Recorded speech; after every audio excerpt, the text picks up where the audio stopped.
Hello friends, स्वागत आहे तुमचं माझ्या चॅनलवरती.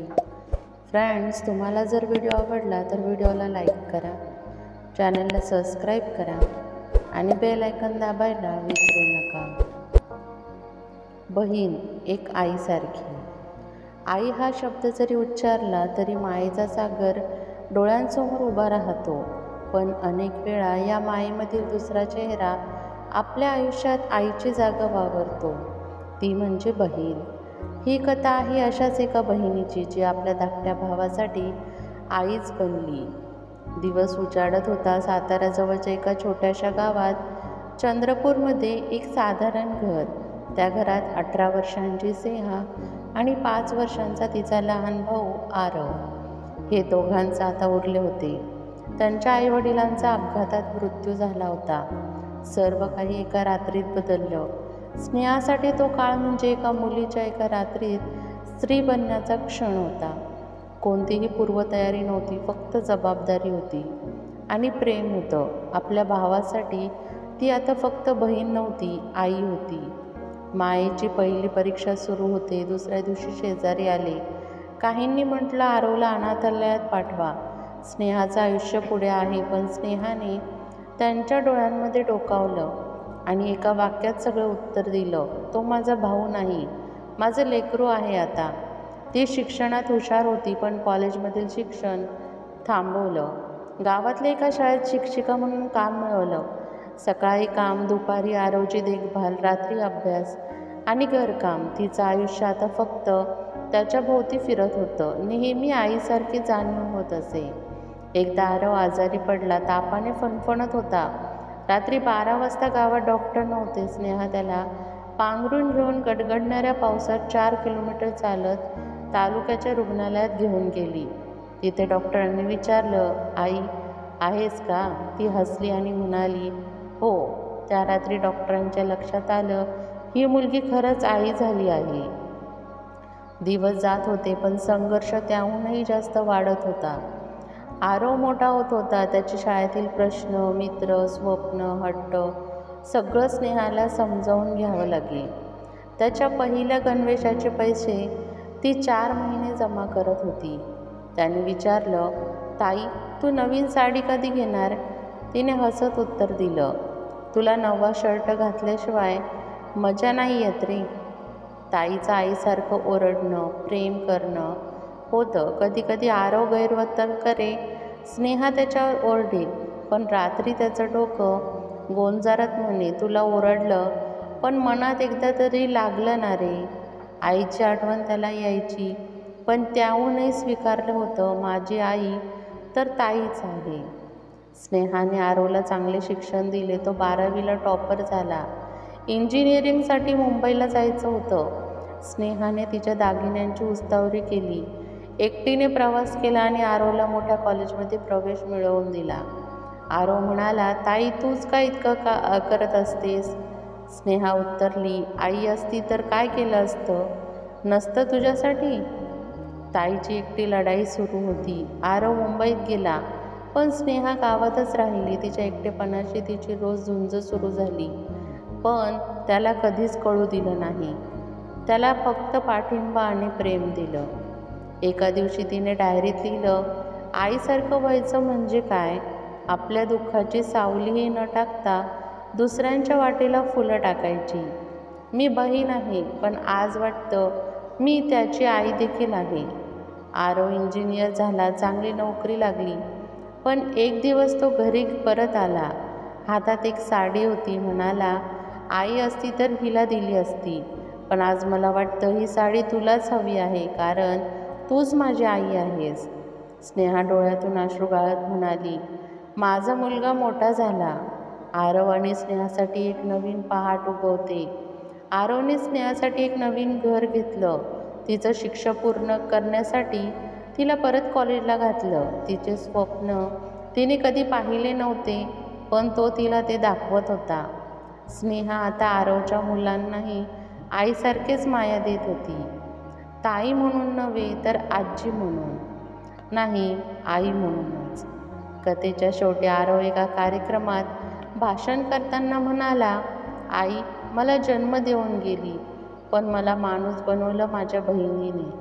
माझ्या स्नेहात मायेची ओढ होती, शिक्षणाचा आग्रह होता आणि आईसारखं प्रेम होतं. बहीण फक्त बहीण नसते, ती आईसुद्धा असू शकते. मुंबईच्या गर्दीत एकटा आरव आणि स्नेहाच्या मनातली शून्यता असते. मुंबई लाखो स्वप्नांची नगरी, इथे प्रत्येक चेहरा काहीतरी शोधतोय.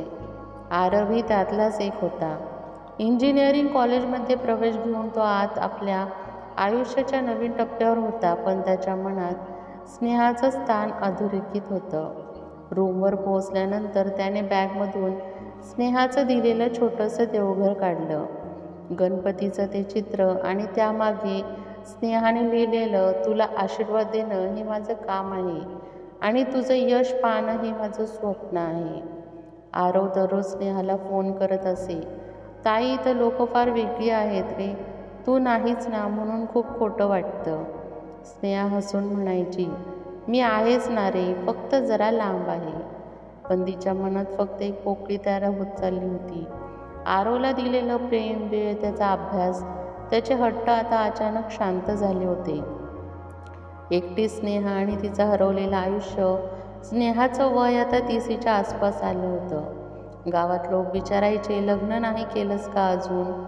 ती हसायची, पण मनात काही प्रश्न सतवायचे. मी खरंच फक्त बहीण आहे का, की आई आहे? पण मी स्त्री आहे ना. ती स्वतःला मागे टाकत जगली होती. तिच्या वहिनीसारख्या मैत्रिणी लग्न करून संसारात रमल्या होत्या. तिचं आयुष्य मात्र अजून आरोभोवतीच होतं.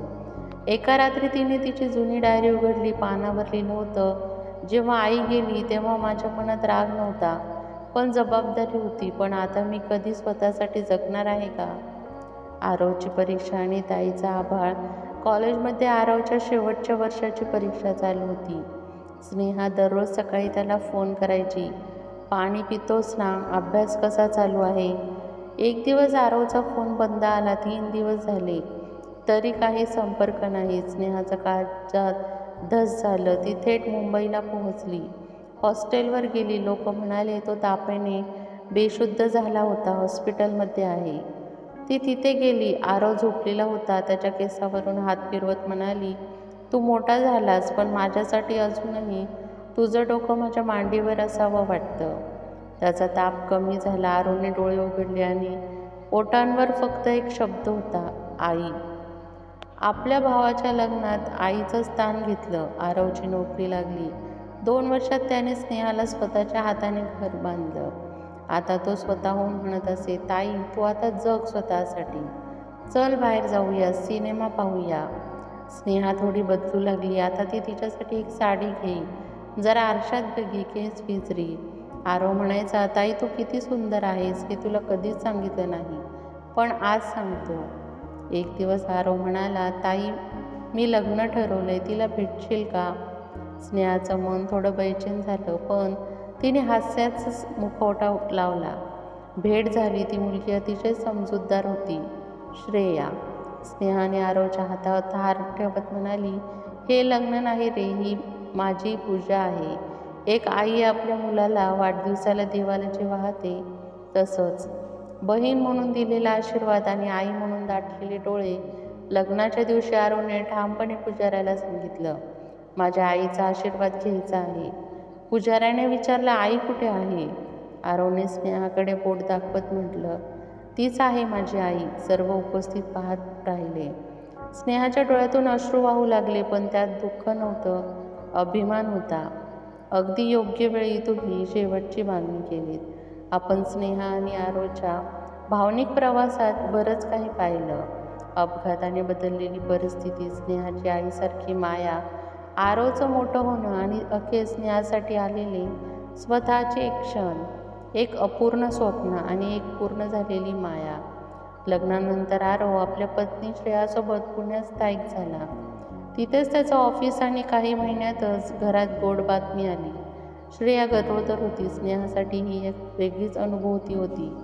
तिचा लाडका आरव आता बाप होणार होता.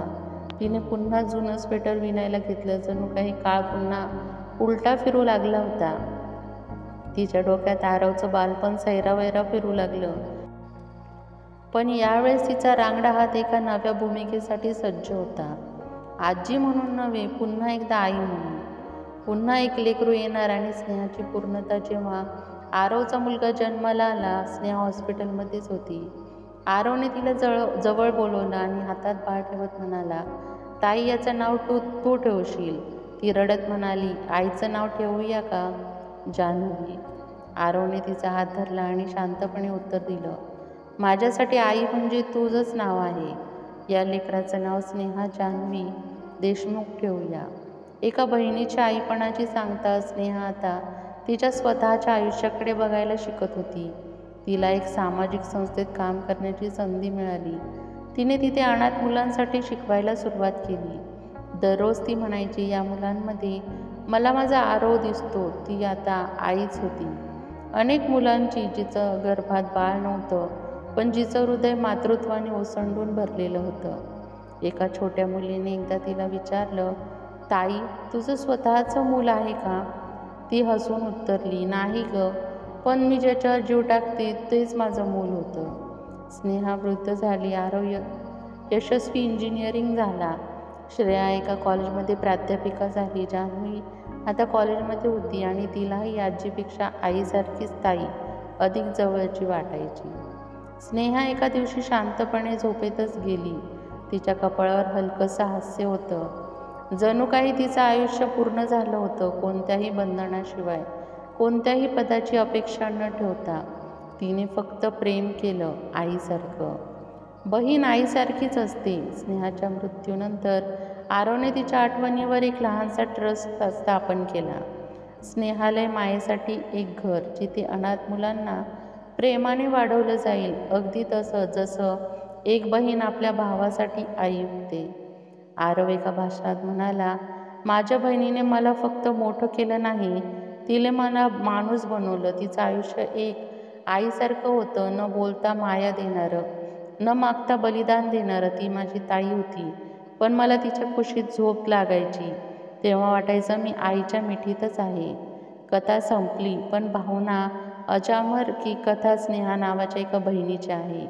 पण अशा हजारो स्नेहा आपल्याभोवती असतात, जे बहीण म्हणून जन्मतात, आईसारख्याच जगतात आणि आयुष्यभर आईसारखं प्रेम देत राहतात. कारण बहीण फक्त बहीण नसते, ती आईसारखीच असते. फ्रेंड्स, तुम्हाला हा व्हिडिओ कसा वाटला हे कमेंट बॉक्समध्ये नक्की सांगा. व्हिडिओ आवडला असेल तर व्हिडिओला लाईक करा, चॅनलला सबस्क्राईब करा आणि बेल आयकॉन दाबायला विसरू नका, जेणेकरून सर्वात आधी नोटिफिकेशन तुमच्यापर्यंत पोहोचेल. व्हिडिओ बघितल्याबद्दल धन्यवाद.